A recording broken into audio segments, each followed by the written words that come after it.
What's up, everyone? Claudio Zavala here, and welcome to my YouTube channel.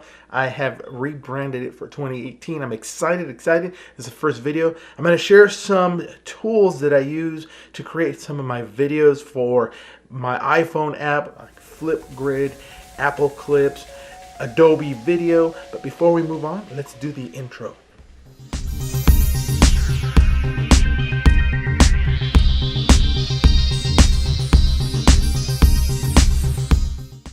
Welcome back, everyone.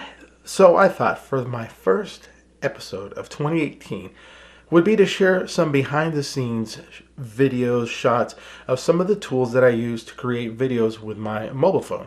I'd had many friends ask what is the setup that I use, and so what I'll do is share the tools that I use, and then I will add the links below in case you want to go ahead and get some of those.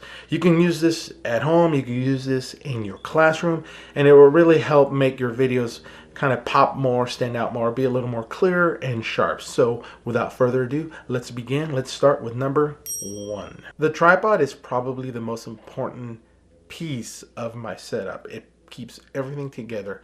Holds everything together so that my mobile device isn't shaking, isn't moving, so those videos again don't come out shaky. It doesn't matter the tripod that you use, as long as you have a way to swivel the top part of the tripod, because that's an important part on the next piece. Now the second piece of my setup is this little guy here called a shoulder pod.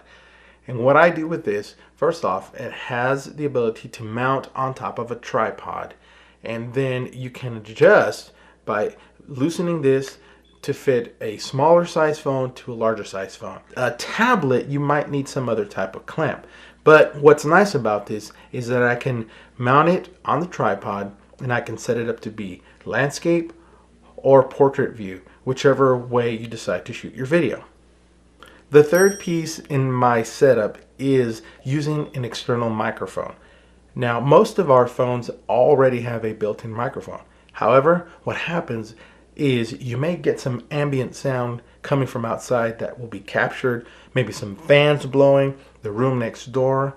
Using an external microphone like this one, plugged directly into your audio jack, will prevent a lot of those sounds and really capture directly what someone is speaking or saying. It's really nice. They come built with a lapel clip like this one. Put it on your shirt and it will sound so much clearer. Number 4. This next tool is probably the one I'd say will make your videos stand out than everyone else's, and that is using lights. Lights are important when you're making videos. If you have the ability to use lights, I highly recommend it. You're watching me in this video. I have a light above me. I have several behind. I'm using shop lights, really, that I had sitting in the garage. You may not have shop lights. You may not have a ring light that I'm using up here, but here's one that I would say you might be able to get your hands on. I don't remember how much this one costs, but it's nice. Uses AA, and you can adjust the light. It's a dimmer. And these are LEDs, so what's nice about LEDs is they will last long and they don't give off a lot of heat. There are a whole lot of other types of lights that you can use. Give them a shot, try them out. Whatever you use, if you're using regular lights, I recommend using an LED bulb instead of fluorescent, because it will give off less heat. And the last piece in this mobile device setup is called a friction arm.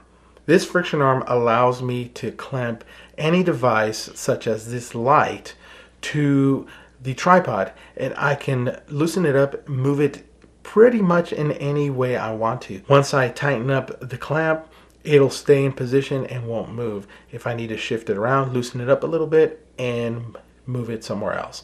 Really nice tool, very inexpensive, and again, I'll share the links below. And that is my setup. That's how I record videos with my mobile phone. It's nice, it's easy to break down, and it is mobile. I hope you've enjoyed this first video, and please subscribe below. I'll see you next time. Until then, peace out.